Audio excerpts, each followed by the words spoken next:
Hi all, James here.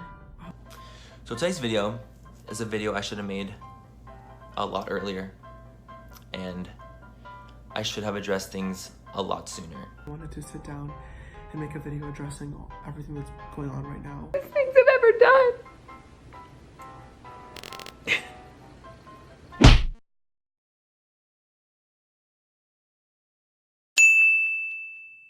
Hi friends, hi.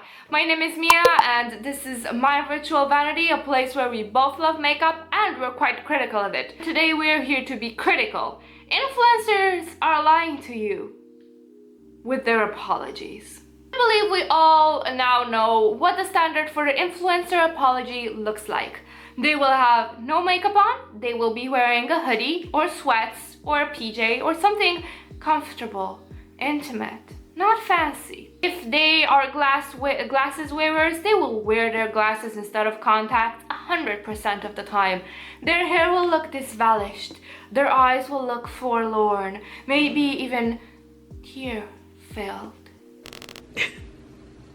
But only after posting a notepad apology to Twitter and their Instagram. I'm starting to believe that all of these influencers' apologies are different variations of "I'm sorry, I got caught." All of them look performative. They don't look like an act of remorse or an act of genuine communication. They look like an act, period. They look like a performance.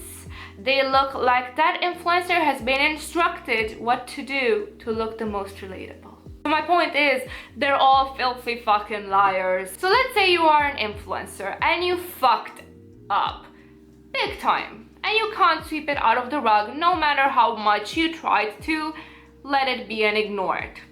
And now your fans are hounding you. Drama channels are basically breathing down your neck waiting for you to make a mistake. So what do you need to do? You need to make a video apology. And let's discuss a bit the necessary elements of the video apology that make the stereotypical influencer apology. First one is the hoodie.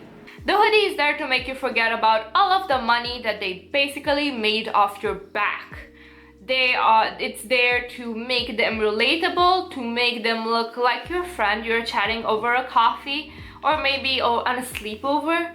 It's there to make you forget about the Cartier bracelets, the Tiffany necklaces, the $130 Natasha Denona palettes, the expensive lifestyle, the expensive clothes. They're there to make them look down to earth. I feel that lately, at least in the current zeitgeist, there's a lot of class struggle and resentment.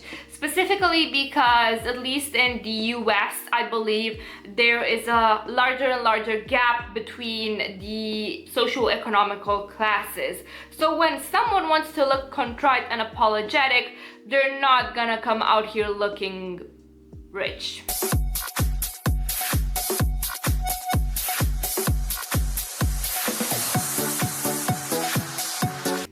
Yes, in the regular videos, they want to look aspirational, to make you continue watching, to sell you the dream that if you buy this one lipstick, you too are going to be rich and fabulous and just roll in AdSense.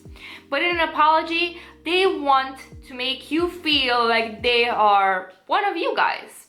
They are just a girl or a boy playing with makeup just like you, and they're really going through a hard time, okay? Then there is the lack of makeup. No lashes, no foundation, no nothing. Maybe a little chapstick if they're feeling fancy. I feel this relates to a very interesting Japanese concept, which is, and I'm going to mangle the names, the concept of honne and tatamae, the true self which you keep private for yourself, for your family, for your closest friends, and then tatamae, which is the concept of the facade, the show you put on for the rest of the world. I'm not going to delve deeply into the cultural significations and why this concept is so prevalent in Japanese culture. Not the place to discuss that. But it is very close to this whole illusion of revealing the true self. Whereas you see them all of the time made up in their videos, this time without makeup, they're trying to project the image of vulnerability and of truthfulness. They are coming to you without makeup, without their tatamae, without their facade, to show you that they mean what they say, that this is their true self, as opposed to the YouTube makeup fancy facade. Of course, that is a lie, because Western people have no qualms of being the same outside as they are inside their private circle. And the facet of vulnerability that they show without their makeup on is just a facade. And people fall for it hook, line, and sinker, because it's like you have a particular fancy coworker and one day they come at work disvelished and not made up and looking tired. You are more inclined to believe that they say that they feel bad, as opposed to if they came to work in a full face of makeup on. I hope I'm making sense. Basically tricking you into thinking that they are showing you their intimate, intricate, secret self, when in fact they're just lying to you straight on. Then the notepad apology, that's usually posted on Twitter, and that is to make you less likely to cherry pick and nitpick at their flimsy arguments. What happens is that if it's a notepad apology, you are more or less forced to read the whole of it, because it's in a whole screen. You are more or less likely to either read it in full or skim. If it's a Twitter thread, then you are more likely to read one or two tweets and then reply individually to those, which gives you a better chance of actually catching them in the act with bullshit. If it's an entire screen filled in with text, you are more likely to respond to the general vibe that you get from the note, as opposed to each sentence or string of sentences like you would in a Twitter thread. Moreover, these apologies are very rarely thought of by them.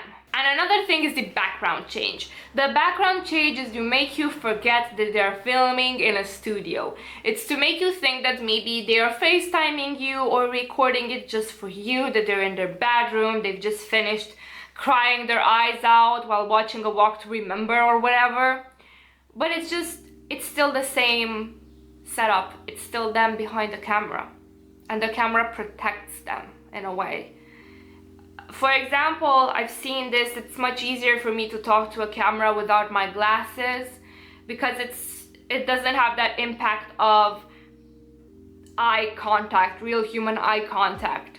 When I am in public and I need to clean my glasses, just, take them off because they're filthy like they are right now, it is very hard for me to look people in the eye without my glasses, because I'm used to that barrier between me and people. And it's the same with the camera. They're trying to make you feel like you're in the room with them, but as I said, they're not in front of a real person. They can just bold-faced lie without any problem at all. Another issue is that none of these apologies are probably thought out by them. Most of them have PR teams, and those PR teams are there to help them deal with the fallback.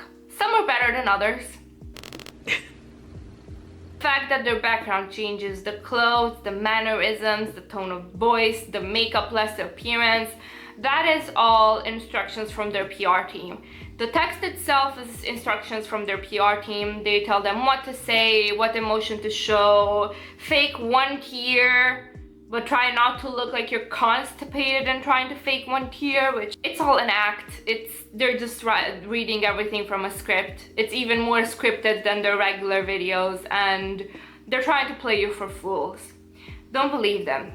Influencers are lying to you about their stupid, hoodie-wearing, makeup-less, tear-jerking apologies. Thank you guys so much for watching. I hope you enjoyed the video. If you did, please leave me a thumbs up. Maybe subscribe for more content like this. Yeah, I hope you have a wonderful evening, morning, whatever it is where you're from. Bye!